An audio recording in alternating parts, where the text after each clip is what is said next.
जहां देश देश की भूपति नाना आए हुए थे, वो धनुष प्रसंग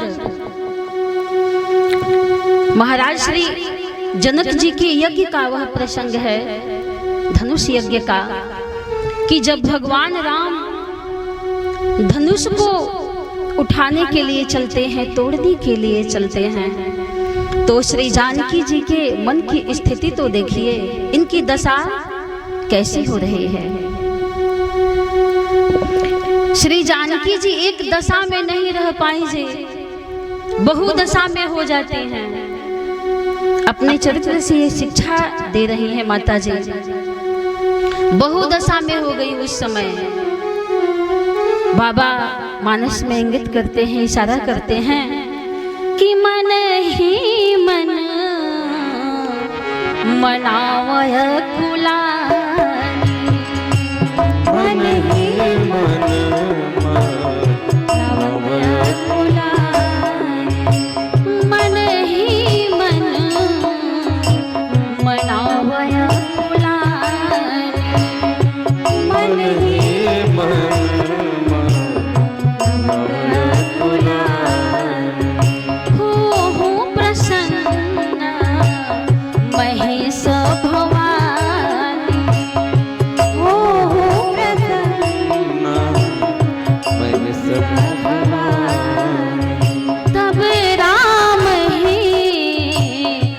बिलो की भय दे, तब राम ही बिलो की भय दे, सभय हृदय बिना वति जेहिते,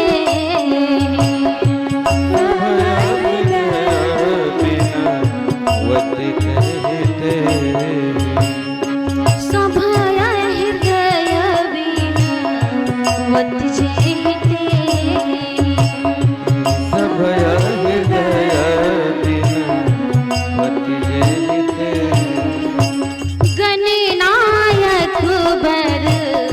दायक देवा, गणनायक बर दायक देवा, आजू लगी कि हम तू सेवा, आज लगी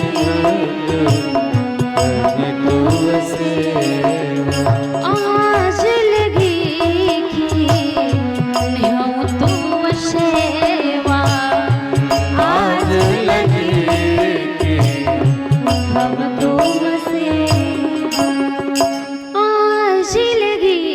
कि हम तू सेवा, श्री जानकी जी सभे हृदय से सभी देवताओं को पुकारने लगी। ज्यों ही भगवान श्री रामचंद्र जी धनुष को उठाने के लिए आगे बढ़ते हैं, तो माँ के हृदय की जो स्थिति है वह विचित्र सी हो जाती है। यह एक दशा में नहीं रह पाती हैं। कौन? श्री जानकी जी बहुदशा में हो जाती हैं जी,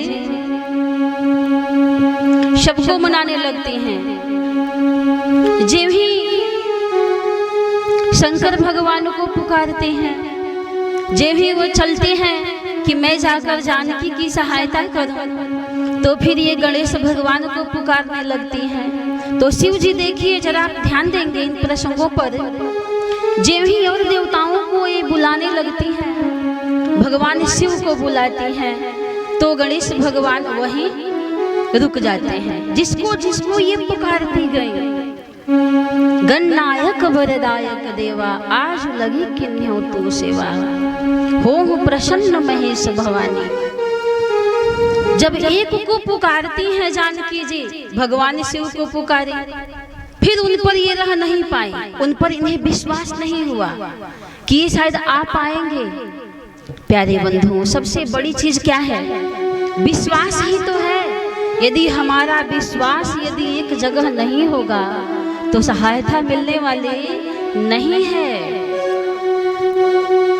कहा गया है कि बिनु विश्वास भगति नहीं, तेहि बिनु द्रवहि न राम। बिना विश्वास का हम कहते हैं कि हम बहुत विश्वास करते हैं भगवान पे, विश्वास तो करते हैं, लेकिन हम दृढ़ विश्वास नहीं कर पाते हैं। तो ये जीव ही शंकर भगवान को बुलाए, वो बेचारा अभी चल ही रहे हैं अपना साज समाज लेके, त्यों ही गणेश भगवान को बुलाने लगे। शंकर भगवान रुक जाते हैं। फिर जब गणेश भगवान को बुलाए, गणेश भगवान तैयार हुए चलने के लिए, फिर किसी और देवता को बुला दिया। गणेश भगवान भी रुक जाते हैं। इनकी सहायता करने के लिए कोई भी वहां देवता नहीं पहुंच पाते हैं। तो निराश हो जाती हैं, माँ अम्बा उदास हो जाती हैं कि अब मैं किस पर भरोसा करूं, किस पर मैं विश्वास करूं कि मुझे सहायता उनके द्वारा मिलेगी। जैसे आप अपने समाज में ही देखें, आप जब किसी को बुलाते हैं अपने यहाँ शादी विवाह में, वही व्यक्ति आता है, बिना बुलाए कोई नहीं आता है। चाहे आप कितना हो धनवान हो, बिना बुलाए कोई जाता है जी शादी विवाह में? नहीं जाता है। जिसको बुलाया जाता है वही पहुंचता है, चाहे वह श्राद्ध का हो, चाहे शादी विवाह का भोज हो। लेकिन एक चीज देखने को मिलता है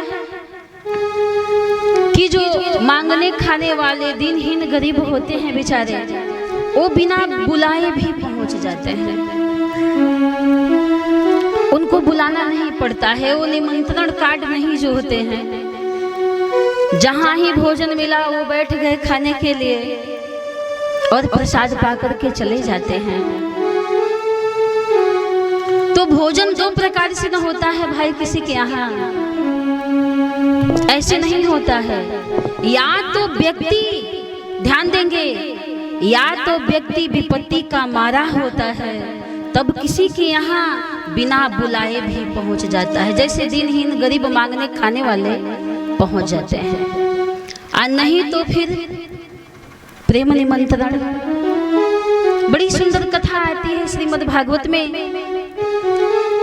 दुर्योधन ने योगेश्वर श्याम सुंदर श्री कृष्ण भगवान को निमंत्रण दिया भोजन करने के लिए कि आज आपको आना है भोजन करने के लिए।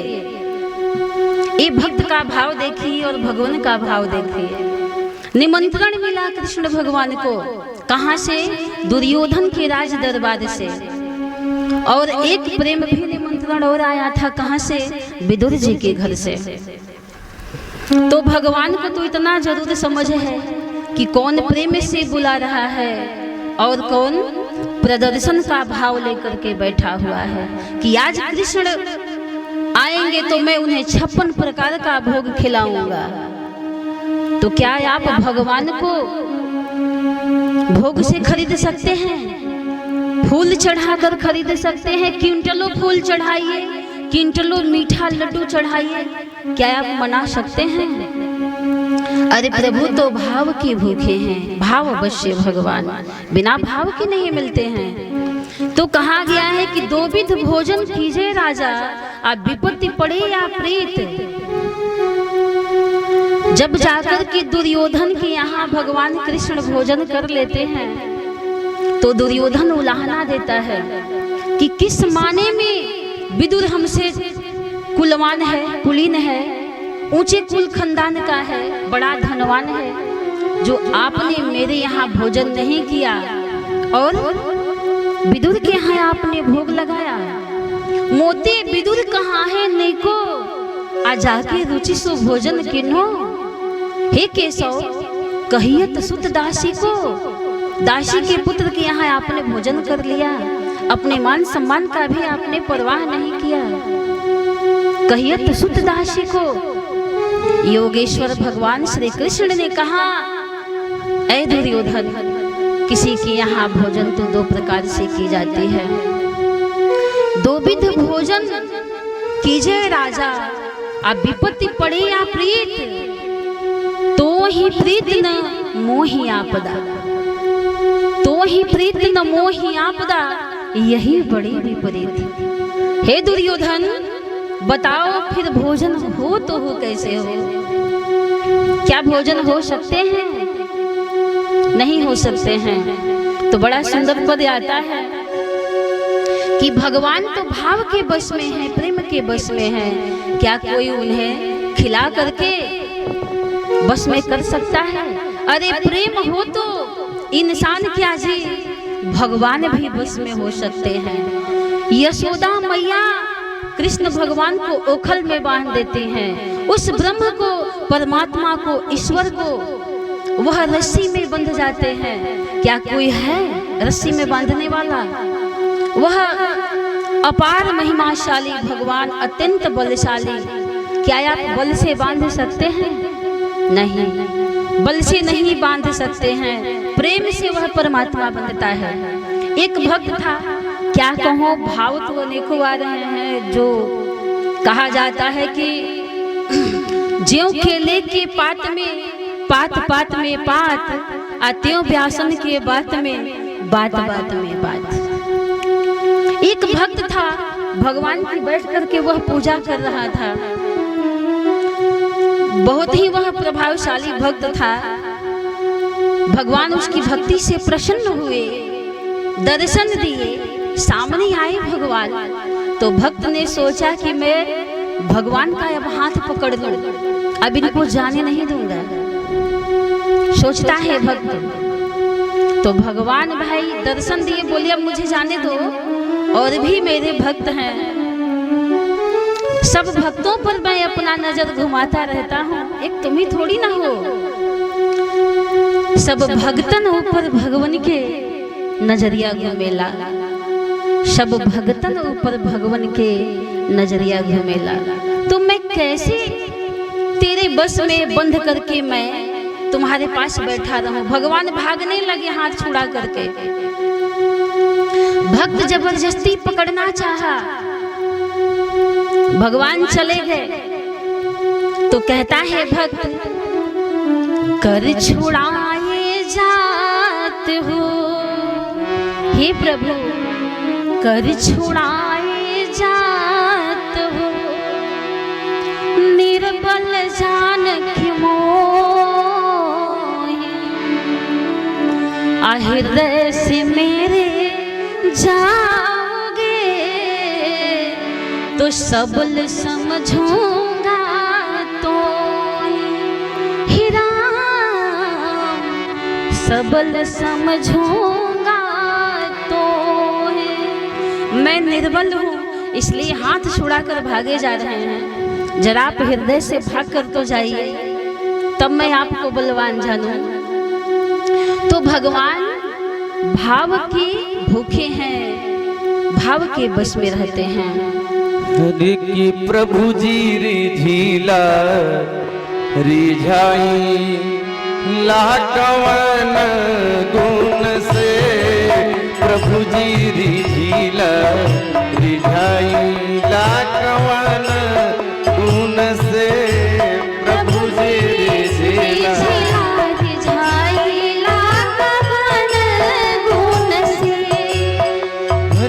आज तलक से ना कोई जानल प्रभु जी रावुर रीति, आज तलक से ना जान प्रभु जी रावुर रीति।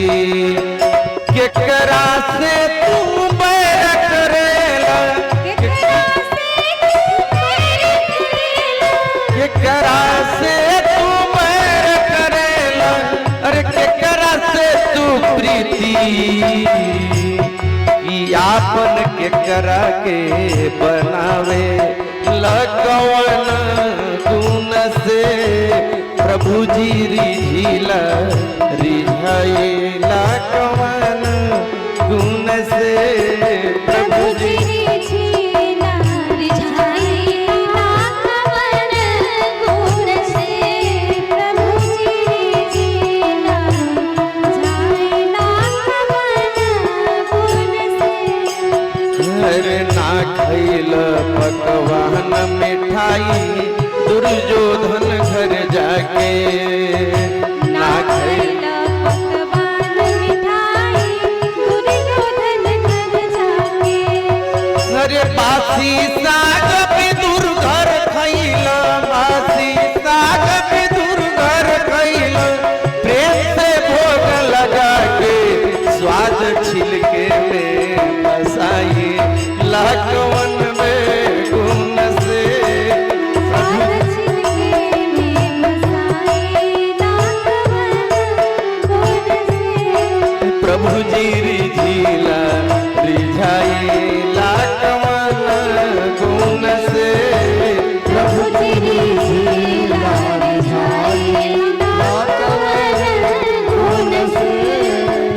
अरे ना अइल मथुरा से तड़पत रह गईली ब्रज नारी। ना अइल मथुरा से तड़पत रह गईली ब्रज नारी। अरे ना अइल मथुरा से तड़पत रह गईली ब्रज नारी।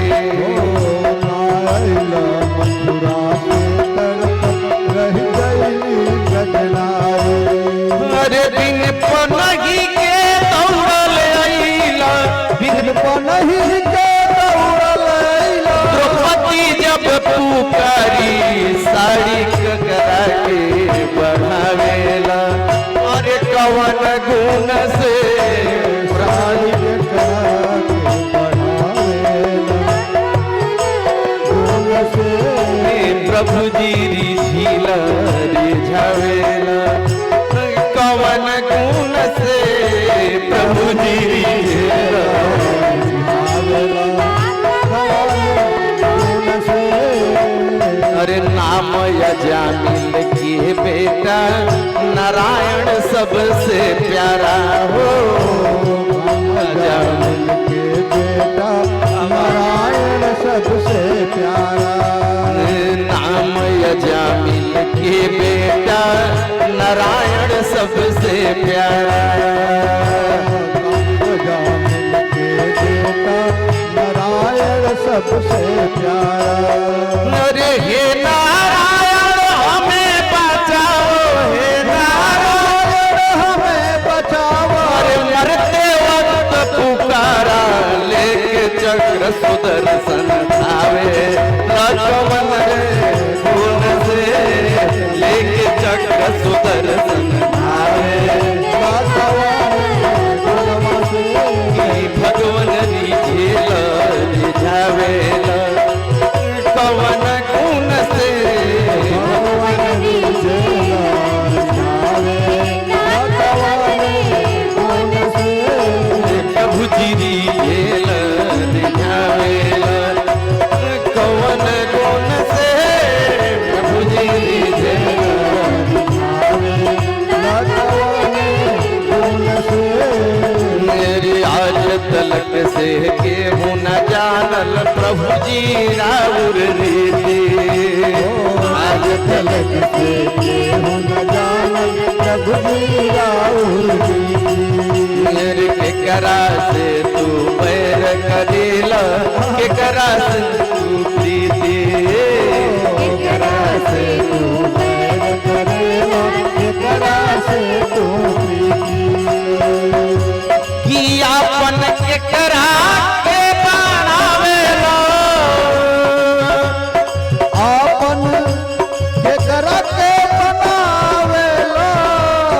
अरे कवन गुण से कि प्रभु जी रिझेला। कवन गुण से प्रभु जी रिझेला।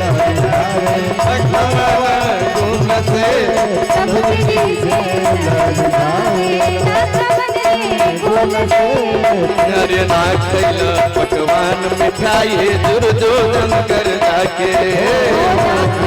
पकवान मिठाई दुर्योधन कर जाके। ना खैला पकवान मिठाई दुर्योधन कर जाके। ना खैला पकवान मिठाई दुर्योधन कर जाके।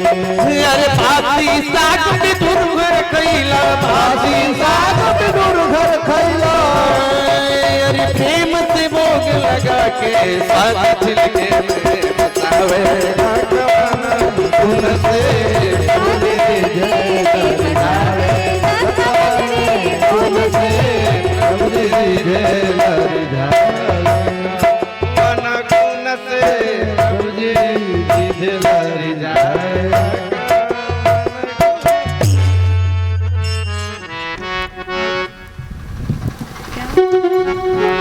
तो सज्जनों, बड़ा ही सुंदर भजन, बहुत सुंदर। सचमुच में भगवान भक्त के वश में है, भाव के वश में है भगवान, भगत के वश में है भगवान। तो बिना प्रेम के भाव के मिलने वाले नहीं है वो। तो कहने का अभिप्राय यह है कि यदि किसी को प्रेम से बुलाया जाए तब वो है आपके यहाँ आता है, नहीं तो फिर विपत्ति में व्यक्ति आता है।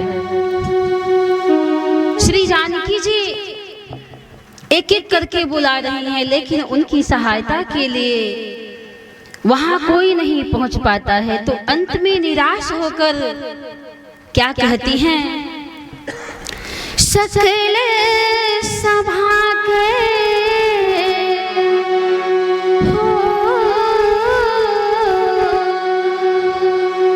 सकल सभा के मति भाई भोरी, अयब मोहि शंभु चाप गति तोरी। अब मोहि शंभु चाप गति तोरी। अब मोहि शंभु चाप गति तोरी। अब मोहि शंभु चाप गति तोरी। अब मोहि शंभु चाप गति तोरी।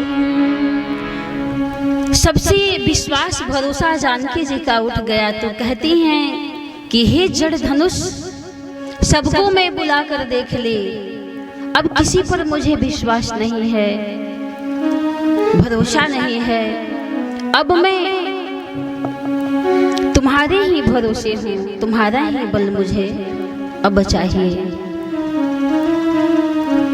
तो धनुष में से भी आवाज निकलने लगता है। धनुष ने कहा कि माँ मैं कितना हल्का हो जाऊं, और सबसे पहले तो ये बताइए कि जो मेरा ये वजन है इसको मैं कहाँ रखूं, तब तो मैं हल्का होऊंगा। मैं तो भारी हूँ, वजनीय हूँ, कहाँ रखूं मैं अपने वजन को। जड़ धनुष भी बोलने लगा। ऐसा यह विश्वास, आप चैतन्य की बात क्या कर सकते हैं। यदि विश्वास हो, दृढ़ संकल्प हो, दृढ़ निश्चय हो, तो वही जड़ता में भी संचारता का वह उत्पाद उत्पन्न हो जाता है और सहायता मिलने लगती है। धनुष ने कहा मैं कितना हल्का हो जाऊं। माँ ने कहा कि मैं क्या बताऊं कि तुम कितने हल्के हो जाओ। सुमन समेत बाम कर दोना, असावर कुंवर सखी सुठिलोना। अरे मैं तो ये सुनी हूँ कि जिन्हें फूल तोड़ने में भी पसीना आता है, वो कितना धनुष का वजन उठा पाएंगे मुझे नहीं मालूम है। धनुष ने कहा मैं अपना भार कहाँ रखूं। माँ जगदम्बा ने कहा कि जो ये राजा बार बार उचक रहे हैं, उठ रहे हैं धनुष तोड़ने के लिए, हे धनुष तुम अपना भार उन राजाओं पर रख दो। निज जड़ तालो गन पर डारी, निज तालो गन पर डारी।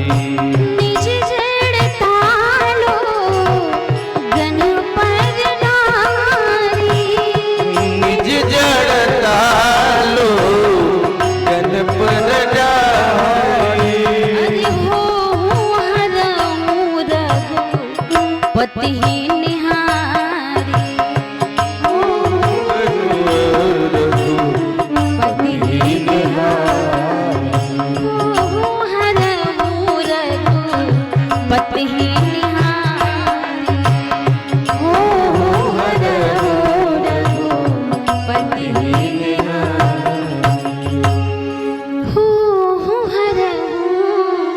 रघुपति निहारी। आप खुद ही देख लो कि ये कितना वजन उठा सकते हैं। तो कहने का अभिप्राय यह है कि जब तक हमारा विश्वास नहीं होगा, दृढ़ संकल्प नहीं होगा, हमारे